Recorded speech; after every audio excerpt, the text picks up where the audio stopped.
Social মিডিয়াতে বেশ কয়েকজন বিতর্কিত মানুষকে আমার খুব পছন্দ লাগে। এর মধ্যে একজন লায়লা আপু। মামুনকে আগে ভালো লাগতো, এখন আর ভালো লাগে না, কারণ আমি বুঝেই গেছি যে মামুন তো লায়লা আপুকে শুধু ব্যবহার করছে। এটার জন্য মামুনকে একদম আর ভালো লাগে না। আমি আসলে কারো বিষয় নিয়ে ওই রকম করে বলতে চাই না, কিন্তু আজকে মন থেকে লায়লা আপুর জন্য কষ্ট লাগতেছে। এটার জন্য আর কি মনের মধ্যে চেপে রাখতে পারলাম না, তোমাদের সাথে শেয়ার করতেই মন চাইলো। তো লায়লা আপু এই কাজটা অবশ্যই ঠিক করছে যে মামুনের নামের মামলা দিয়ে। আসলে একটা মানুষ কিভাবে একটা মানুষকে দিনের পর ঠকায়। আর লায়লা আপু মানে যে মামুন তাকে একটা মানে টোপ দিছে, সেই টোপ গিলে ফেলছে। লায়লা আপু বুঝেই নাই আসলে উনি ডিভোর্সি, তো ওনারও তো একটা আশ্রয় দরকার, একটা নিরাপদ আশ্রয় দরকার। আর উনি হয়তো বা মামুন ভাইয়ের মাঝেই সেটা খুঁজছিল, কিন্তু বেচারা মামুন লায়লা আপুর সাথে কী করলো, এটা ভালোই করছে। লায়লা আপু মামুনের বিরুদ্ধে যে মামলা করছে ভালোই করছে, কারণ একটা মানুষকে প্রতিশ্রুতি দিয়ে মানে নিজের কাজ সাধ্য সিদ্ধি হওয়ার পর তাকে ঠকানো, এটার মতো মানে জঘন্যতম কাজ মনে হয় আর নাই। লায়লা আপু মামুনকে অনেক ভালোবাসছিল, একদম হৃদয়ের মন্দিরে জায়গা দিছিল, কি যার জন্য বেশি ভালোবাসে, তো এই জন্য মানুষটা অনেক কষ্ট দিছে, যার জন্য সেই মানুষটার প্রতি কিন্তু অনেক ঘেন্না জন্মায়। আর এটাই হওয়াটাই স্বাভাবিক।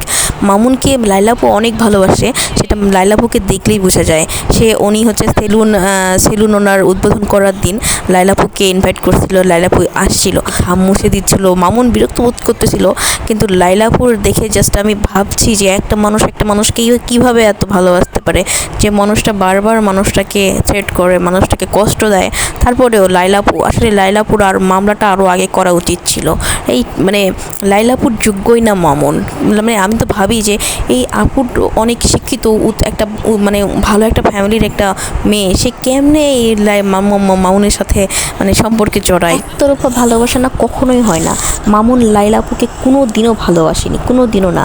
মামুন লায়লা আপুকে শুধু স্বার্থের জন্য ইউজ করছে, কিন্তু বেচারা লায়লা আপু সেটা একদিনও বুঝতে পারেনি। বুঝতে পারছে কিন্তু লাস্ট পর্যায়ে। লায়লা আপুর প্রত্যেকটা কথাই বার্তায় বোঝা যায় উনি মামুন ভাইকে কতটা পরিমাণে ভালোবাসছে, কিন্তু মামুন আসলে তার মানে প্রতিদানই ভালো রকমই দিছে। তো মামুনই দেয় নাই, ওর ফ্যামিলিও ভালো রকম প্রতিদান দিয়েছে। লোভ মানুষকে ধ্বংস করে।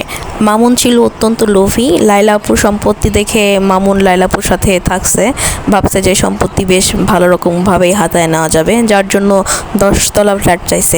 মামুন ভাইয়ের মাকেও বলিহারি যায়।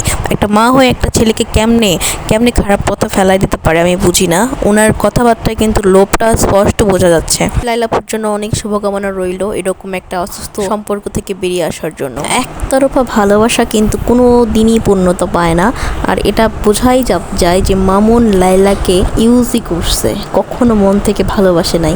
কিন্তু বেচারা লায়লা মামুনের জন্য তো দেওয়ানা। আমার মনে হয় এখনও যদি মামুন বলে যে লায়লা আমি এখন তোমার জন্য তোমাকে ভালোবাসি, আমার মনে হয় লায়লা আপু সব মামলা টামলা উঠায় নিয়ে আবার আগের মতো হয়ে যাবে।